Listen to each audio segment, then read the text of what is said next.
tous, aujourd'hui on se retrouve pour un cours sur les suites numériques. Cette vidéo risque d'être plus courte que les vidéos précédentes. Je ne vais pas faire un rappel très poussé sur ce que c'est précisément une suite. Je vais juste aborder ce qu'on attend de nous, ce qui peut être demandé en exercice, donc l'identification d'une suite numérique, ça sera le grand 1. L'expression en termes généraux des suites, et puis on verra aussi sur les sommes. Il y a plusieurs formules qu'il faut savoir, mais ça va être une vidéo globalement assez courte. Dans la partie 1, on va s'entraîner à chercher si si une suite UN quelconque est arithmétique. Donc ici j'ai pris l'exemple d'une suite UN de terme général UN est égal à 3n-4.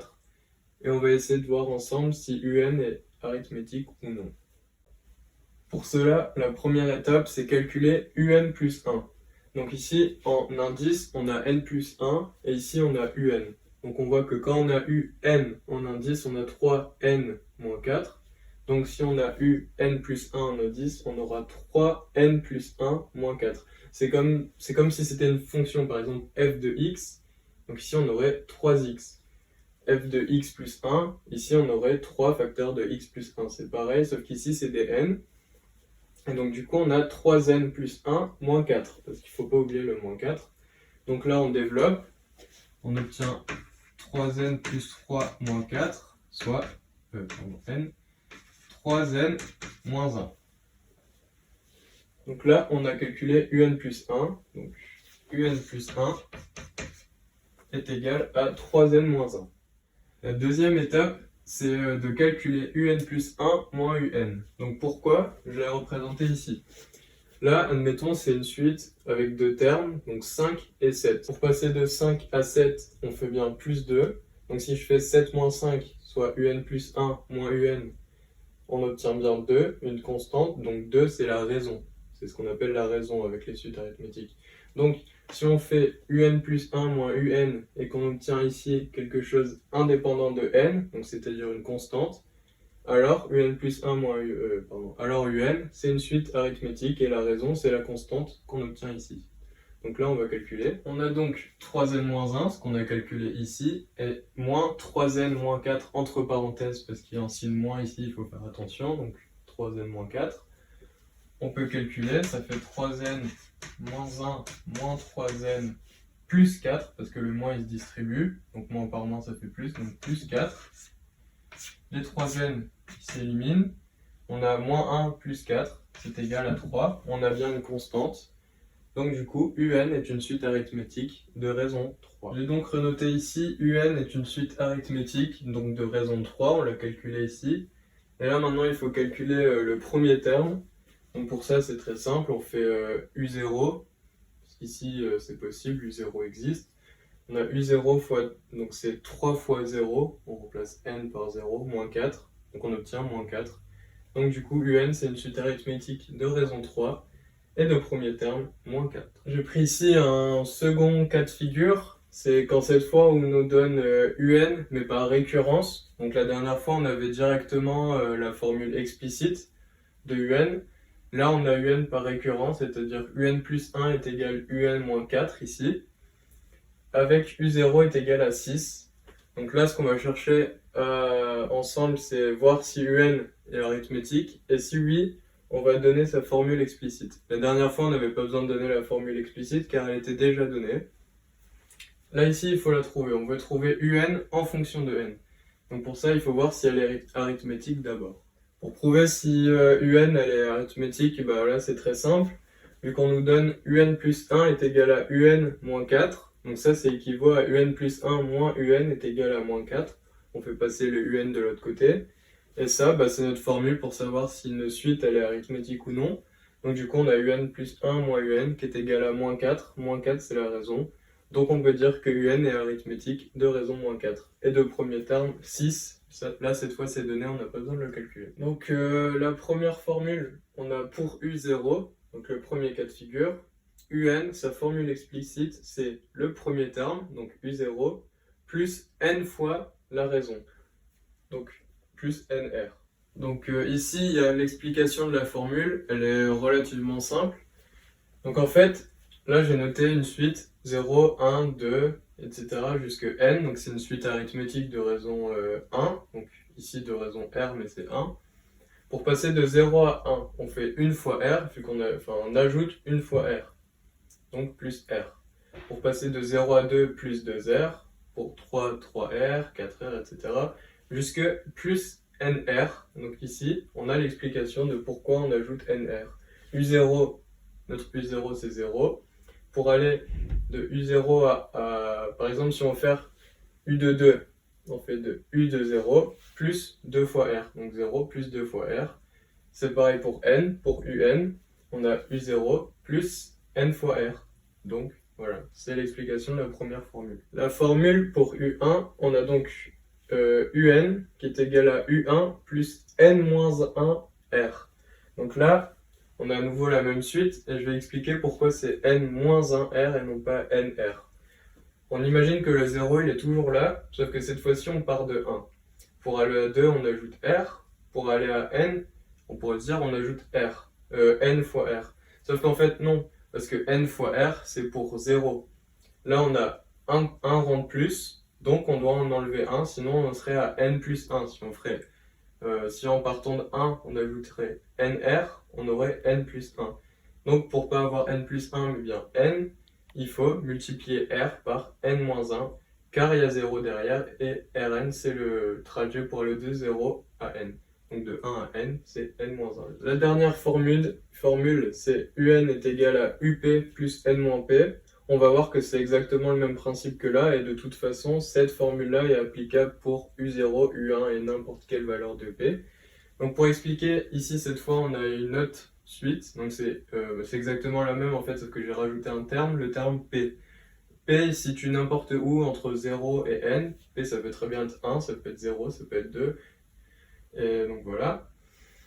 Donc en fait, c'est exactement le même schéma que tout à l'heure. Imaginons que je suis à P et que je veux aller jusque N. Il ne faut pas oublier qu'avant P, on a tout plein de termes avant. Comme pour 1, il y avait 0. Pour P, il y a d'autres termes avant. Donc pour passer de P à N, eh bien on fait R fois N moins P, puisqu'il y a P termes derrière P. Donc R, N moins P, c'est la formule qu'on a ici. Donc ici, on reprend notre exemple. On a bien U0, donc on utilise la première formule, c'est-à-dire UN est égal à U0 plus NR. U0, on a noté ici que c'est 6, c'est dans l'énoncé.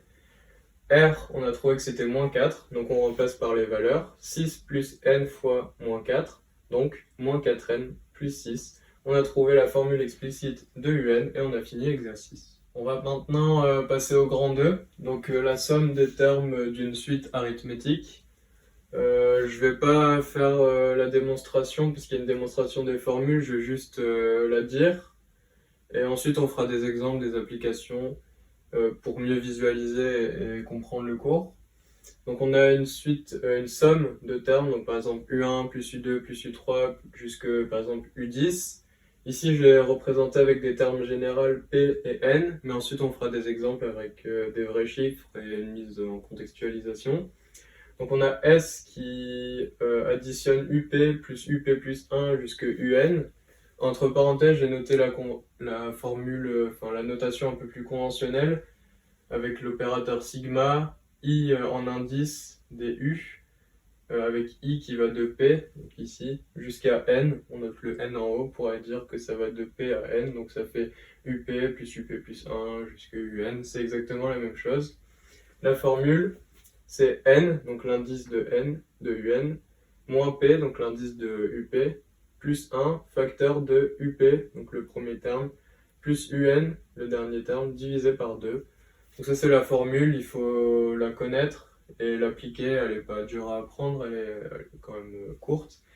Et elle n'est pas non plus très dure à appliquer, on va le voir avec les exemples qui vont suivre. Donc voilà, j'ai donné la formule, on va passer aux exemples maintenant. Donc là, on a un premier exemple avec S, donc la somme de U1 plus U2 jusqu'à U7. On a besoin de deux valeurs, sinon on ne peut pas utiliser la formule. Donc ici, on a U1 qui est égal à 2 et U7 qui est égal à 14. On applique la formule précédente, donc N moins P donc ici n c'est 7, p c'est 1, plus 1, fois u1, le premier terme, plus u7, le dernier terme, divisé par 2. Donc ensuite on remplace et on calcule. Donc u1 c'est 2, u7 c'est 14, 7 moins 1 plus 1, bah les 1 s'annulent, donc on a 7. On a 7 fois 2 plus 14 divisé par 2, 2 plus 14 ça fait 16, divisé par 2, 8, 7 fois 8, 56. C'est très rapide comme j'ai dit, la formule elle est vraiment pas compliquée à appliquer, il faut juste remplacer par ce qu'on nous donne dans l'énoncé. Donc on a calculé S qui est égal à 56 tout simplement. Donc on applique à nouveau la formule, sauf que cette fois-ci P est égal à 0 et non pas 1. Donc du coup on a 8 moins 0 plus 1, ça fait 9. Ici on a toujours le premier terme et le dernier terme, donc U0 plus U8 divisé par 2. On a les valeurs de U0, on a les valeurs de U8. On remplace, donc 9, ici 9, 12 fois 12 moins 2, donc 12. Et ici on a un plus moins, donc le moins il domine. 12 moins 2 divisé par 2, ça fait 5. 9 fois 5, 45. Encore une fois, c'est super rapide. Il faut juste exploiter ce qu'on a dans l'énoncé. On a les valeurs, on a U, on a P, on a N, on a tout. On a juste à appliquer la formule bêtement, sans réfléchir. On arrive donc maintenant au dernier exemple de la vidéo. Donc ici, on a la somme de U5 plus U6 jusqu'à U13. Donc cette fois, on commence ni à U0 ni à U1, mais à U5. Au final, on s'en fout, ça n'a pas d'importance, ça change rien. Vu qu'on applique toujours la même formule avec les n, les p plus 1. Donc ici on a p, ici on a n. Ça change rien, quoi, c'est tout le temps la même formule. Du coup, il reste à calculer et à remplacer U5 et U13. On a encore une fois leurs valeurs. Donc ça fait 9. Ici, on retrouve 9 comme la dernière fois. Mais ça, c'est pas important. 125 plus 200, on remplace divisé par 2, on fait le calcul, on obtient 2925 divisé par 2. Voilà, on a calculé encore une fois la somme. C'est très simple, c'est pas vraiment compliqué quoi, il faut appliquer la formule et puis c'est tout. Chaque fois on nous donne les valeurs, on nous donne on a P, on a N, donc non on a N, on a P, pardon. Donc c'est tout le temps un peu la même chose, voilà. On a fini pour les exemples. On arrive donc à la fin de la vidéo, donc sur le cours des suites arithmétiques. La prochaine vidéo, ça sera sur les suites géométriques. Je ne ferai pas de cours, je ferai pas de cours du tout. Je ferai un exercice type qu'on peut avoir au bac ou en compo, enfin bref. Un exercice type. Je pense que je prendrai celui qu'on a eu d'ailleurs aux dernières compos. C'est le raisonnement attendu, c'est toujours le même. Donc on va le traiter en vidéo, comme ça on aura à la fois du cours mais par le biais d'un exercice. Je pense que ça peut être plus intéressant que du cours tout simplement sans mise en situation. Donc voilà, la prochaine vidéo elle sortira cette semaine normalement. J'espère que vous avez apprécié cette vidéo et n'hésitez pas à me dire vos retours, ça me fait plaisir et puis ça me montre si vous appréciez ou pas. Et à la prochaine vidéo du coup, à bientôt.